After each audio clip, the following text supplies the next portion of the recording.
We'll begin our conversation on multi-engine aerodynamics by talking about the critical engine.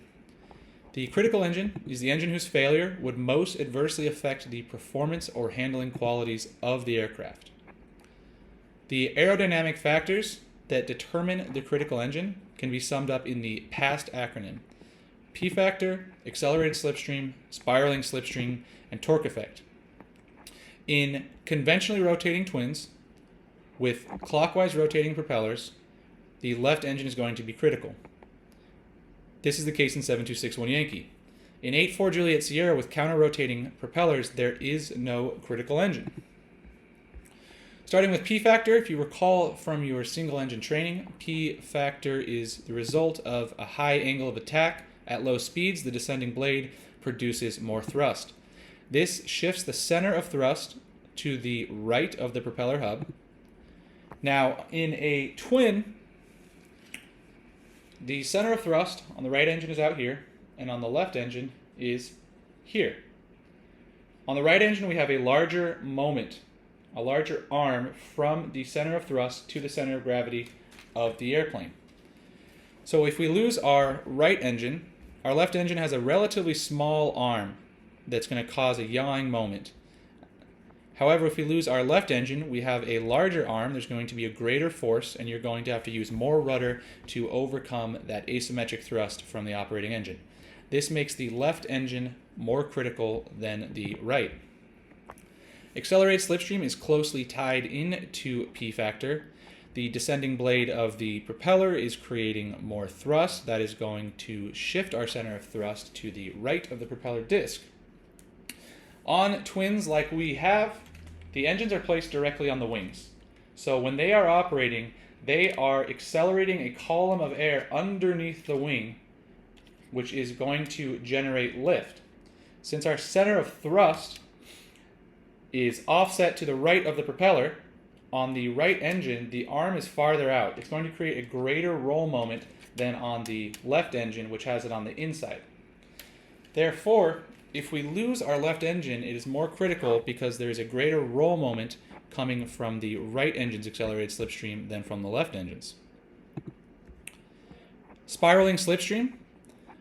Both of the props are producing a spiraling slipstream. If we lose the right engine, what we can see is the spiraling slipstream from the left engine moves backwards and in the direction of the propeller's rotation. As it moves backwards, it contacts the rudder.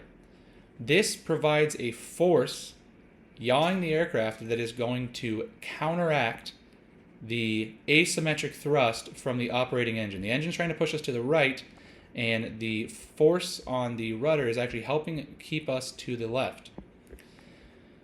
However, if we lose our left engine, the slipstream from the right engine trails away from the aircraft and does not aid us, does not help us in controlling the aircraft. Therefore, it's a worst case scenario if we lose the left engine, making the left engine more critical. Finally, we have torque effect. We know from Newton's third law that for every action there is an equal and opposite reaction. The propellers in the aircraft, we're talking about a conventional twin still, are rotating clockwise. They are rotating to the right. This means that the effective torque on the aircraft is felt to the left. If we lose our right engine, the asymmetric thrust from the left engine is going to try to yaw us to the right. The aircraft wants to go to the right when we lose the right engine. However, the torque from the left engine is going to act opposite of that force and aid us in controlling the aircraft. However, if we lose the left engine, the asymmetric thrust from the right propeller is going to try to yaw and roll us to the left. Additionally, the torque from the left engine is also going to aggravate that and is going to worsen the situation for the aircraft, making the left engine more critical.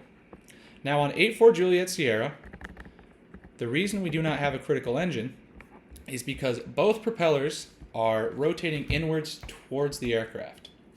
Therefore, the arm from the center of thrust to the CG is the same length no matter which engine we lose, and additionally, torque is always acting in order to prevent us in the event of an engine failure from rolling and yawing in the direction of the failed engine.